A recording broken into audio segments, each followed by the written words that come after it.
saddex case waxa weeyaan saddex arrimood baan u kala qaadayaa arrimaha aan rabo inaan ka hadlo ama garsoorka ay ka wada hadlaan midda koowaad waa case-kii ugu dambeeyey ee Caaisho Ilyas Aadan ilaahay samir iyo iimaan ka siiyo eheladii iyo qaraabadii ay ka geeriyootay qisa xanuun badan runtii oo waxa weeyaan magaranaysa bulshada iyo dhaqankaba ku xun oo arxalaawayaal ay geysteen bay ahayd taariikhdu markay ahayd 23 bisha sida aan filayo xilli subaxnimo ah baa gabadha la waayay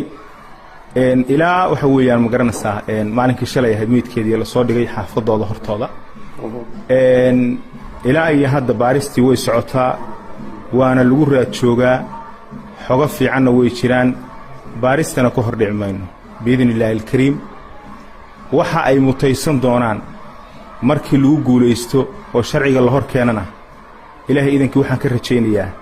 shacabka hadda caraysan iyo bulshada damiirkeeda iyo bahda waxbarashada iyo Soomaali weyn oo dhan oo arrintaas waxa weeyaan arrin arxan laawayaal sidii waxa weeyaan magaranaysaa dilkii Jamaal Khashoggi ninkii la oran jiray mishinkiisii loo qorsheeyay ama loo fuliyay oo kale bay waxa weeyaan magaranaysaa qisa xanuun badan u ahayd kufsi iyo dil iyo afduub iyo jirdil la isugu daray ruux yar oo saqiir oo arday ah oo waxa weeyaan wax dambi aan gelin bay ahayd marka insha Allah taala shacabka hadda caraysan wax indhahooda ay ku qabowsadaan iyo cadaaladda hadii nimanka insha Allah taala lagu guulaysto in la soo qaban doono oo baaristu ay cadeyn doontaan rajaynaynaa waxa weeyaan magaranaysaa waxa ay sharciga ku leeyihiin ciqaaba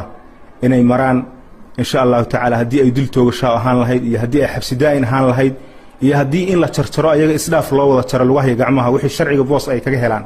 ba insha Allah taala noqonaysaa biidnillaahi alkariim wax raad ah ma haysan hadda ilaa hadda gawaari waa la qabtay baa la sheegay gaarigii lagu keenay gabadha iyo arrimo kale maxaa ka jira wararkaas gaarigaas taargadiisa la keenay maxkamaddu maalinkii hore oo shalay ahayd bay waaran garaysay oo waxa weeyaan la jaray qabashadiisa marka waxaan u deynayaa oo aan kugu soo koobayaa taas anigu baarista ka hor dhicimayo tuhumo badan iyo raadad badan way jiraan iyo dad hawshaan loo hayo laakiin baarista kama hor dhacayo hagaag marar badan ayaa tirahdaan waan ku raad joognaa iyo waa soo qabanaynaa mana aha kufsigii koowaad labaad ama saddexaad ee isla bilahan ka dhacay gobolka gaar ahaan magaalada marka maxaa la idin dhihi karaa arrintaa horta kufsigu ama dembiyadu waa wax adduunka ka dhaca wuxuuna see u dhaceen lama yiraahdee sidee loogu guulaystay iyo waxa weeyaan sidee loo maamulay baa la yiraahdaa oo maxaa macnaha natiijada ka soo baxday hadda googlaha gelisid yani taadiyada jinsiga wadamada ay ka dhacaan yani dawladaha ugu horumarsan adduunka haday Ingiriiska ahaan lahayd iyo haday Mareykanka inta way ka dhacaan waliba kuwa badan haba loo kala badnaadee ayagu waliba kaamiraad iyo aalad casriya adeegsanaya baa waxa dambiyaal kala duwan oo taadiga jinsiga ka dhacaan annagu hadda waxa ku jira ilaa bishii koowaad ama ayaamihii ugu dambeeyay kufsiyaal badan oo kufsi wadareeda oo la qabtay laguna guulaystay kuwana baaristooda ay soo gabagabowday oo maxkamaddu hadda mudayntooda ay dhageysan doonto wixii sharciga ay xaq ugu helaan ay mari doonaan insha Allah taala marka kuwaas waxaan rajaynaynaa sida loogu guulaystay in laamaha amnigu ayagana ay ku guulaysan doonaan iyo qolyaha baaristu shaqaduna way socotaa oo aysan noqon doonin way dhacay waxa weeyaan magaranaysaa halkaasaana looga gudbay wax cid loo qabtayna ma jirto ma noqon doonto insha Allah taala hagaag waxa lagu eedeeyaa maxkamadaha iyo garsoorkaba inay iyagu ka dambeeyaan in dhibaatadan ay soo socoto maadaama ay u fududeeyeen dad badan oo dambiilayaal oo maamulka gobolka iyo degmaduba ay soo qabteen arrintaas maxaa isaga difaacaysaan liyo difaac ma ahan hay'adaha sharciga garsoorku horta waa hay'ad sharci oo waxa weeyaan awoodeeda leh waxna siima daayo ilaa ay system u maraan mooyee boolisku ama se waxa weeyaan laamaha amnigu markay wax soo qabtaan oo ay keenaan hadii ay dhameystiraan ay keenaan garsoorka dhan waliba ma ahan xafiiska xeer ilaalinta baa la keenaa marka la keena hadii ay baaristaasu dhameystiran tahay waxa la horgeeyaa maxkamadda xeer ilaalinta oo ah waxa weeyaan ma garanaysaa dacwad oogu hibaana ku muddaca wixii cadaymo loo hayo oo dhameystiran maxkamadda la horgeeyaa maxkamadduna dad ee dambi falayaal ah oo wax ku cad yihiin ma sii deyso iyo xataa kuwa tuhun bes ah yacni caddayntaas markii ay haddaysan dhammaystirnayn intaysan garsoorkaba gaarin xeer ilaalintu waxay ku celisaa booliisku inay soo dhammaystiraan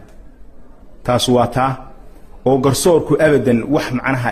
dad eedaysanayaala ama la dacweynayo oo ay sii daayaan oo yidhaahdaan jaantaan rogan ma aha waa dadka ugu adag sharciga waayo waa hay-ad sharci ayagu arrintan la xiriirta oo iyo qadyadahan la xiriirinayo oo waxa weeyaan dadkan qardho inta loo qaaday garsoorka uu sii daayey dad baa la qabtay qofku asagoo shaqo qabanaya haddii shaqadii haddana ay noqoto wax aan saxsanayn de waa waddada saxda in lagu celiyo dadkii marka la qabtay waa la xabsi xalaaleeyey jeelka gobolka mudug baa la geeyey sifo aan sharci ahayn dadkii oon la xukumin dhibanayaashiina ay joogaan gobolka mudug baa waxaa loogu qaaday oo dad la iska aruuriyey ah gobolka karkaar oo qardhaa la geeyey okay maxkamaddu intaa kadib waxay samaysay booliiskii warqad baa loo qoray waxaa la yidhi ka soo jawaaba eedaysanayaasha caynkaa iyo caynkaasa wixii loo haya eed lama keenin eed waxaa la yidhi hala keen mar labaad baa loo qoray intaa kadib maxkamaddu maamul duqi degmada iyo dadkii ma garanaysa waxa weeyaan xasilinta nabadgelyada ka shaqaynayay qoraal baa loo geeyey waxaa la yidhi xilliga muddadu intaa marka ay marayso waa maxkamadda in la hor keena eedaysanayaasha caynkaa iyo caynkaas oo halkaa loo qaaday ma dhicin waxa weeyaan maxkamaddu marka go'aan bay gaaraysaa waayo hadduu dembi jiro waxaa soo caddayn lahaa booliiska dembigaa hala soo caddeeyaa la yidhi hala soo caddeeyaa la yidhi waxba waa la waayey marka waa inay maxkamaddu go'aankii ku habboon iyadu ay qaadato laakiin ma ahan macnaheedu shaqada qofka uu leeyahay hadduu qabsado inay waxna xirto waxna sii dayso wixii dembi lagu waayana ooda laga rogo waxa weeyaan waa shaqadii garsoorka teeda kale garsoorka wax xeer ilaalintu waxa weeyaan ay dembi u hayso oo ay ku oogayso dee ma dhacdeen in waxa weeyaan ma garanaysaa garsoor ama sii daayo ama maxkamaddu ay go'aan ka gaarto qof eedba loo hayaba hagaag maamulka gobolka iyo kan degmada oo ka hadlay arrintaas waxa ay sheegeen in dembiga dadka iyagoo gacanta kula jira lasoo qabtay aad adinku sii dayseen arrintaan maxma ka jiraan abadan waxba kama jiraan waxayse wax uga jirin waxaanu haynaa ilaa iyo hadda dukumiintiyaashii loo geeyey dadkan faldembiyeedka loo haya la soo gudbiyo oo aan mar ahayn oo aan laba ahayn oo aan saddex ahayn yacni haddii dembi loo haya marka qoraalkaas oo gaaraya maamulku yacni dawladdu hal af bay ku hadashaa ma kala hadasho duqa degmada iyo waxa weeyaan ma garanaysaa iyo barasaabka iyo gudoomiyaha haddii guddiga iyo taliyaha intuba haddii faldembiyeed loo haya waxaa loo soo gudbin lahaa dadka ku shaqada leh mar baa qoraal la qoray labaa la qoray saddex la soo gudbiyaa leeyahay lamana soo gudbin marka taa macnaheedu wuxuu noqonayaa yacni dadku cadaalad bay u baahan yihiin tan kale toban bay ahaayeen saddex ka mida waxaan filayaa in maalinkii shalay ahaaba sii dayntoodii ugu dambaysay in la sii daayo toddobana way ka horraysay oo iyaduna muddayn bay lahayd marka dhacdadan lala xiriirinayana abadan wax shaqaa kuma lahan waayo ilaa iyo hadda waxaa jooga ayagii iyo waalidkood baa maxkamadda xataa yimaada oo waxay leeyihiin ilaa hadda waxaan diyaar u nahay ayagii laftirkoodii oo dhammaystiran baa maxkamadda intay yimaadaan iyo garsoorka waxay leeyihiin ilaa hadda waxaan diyaar u nahay laamaha baaristu iyo hay-adaha nabadgelyadu haddii ay wax baarisa jirto nagu socota inaannu tagno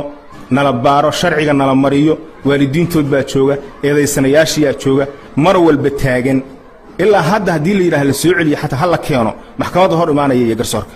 ugu dambayn marka aad fiiriso xaaladda gobolka mudug gaar ahaan magaalada gaalkacyo waxa dhagahada ku dhacaya hadda waa mudaharaadyo ka soconaya looga dhiidhinayo dhibaatooyinkii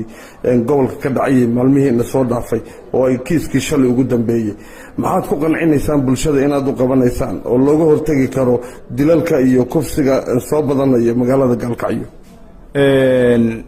waxaan ku qancinaynaa haddaanu nahay garsoorka gobolka mudug gaar ahaan xafiiska xeer ilaalinta gobolka mudug waxaan leeyahay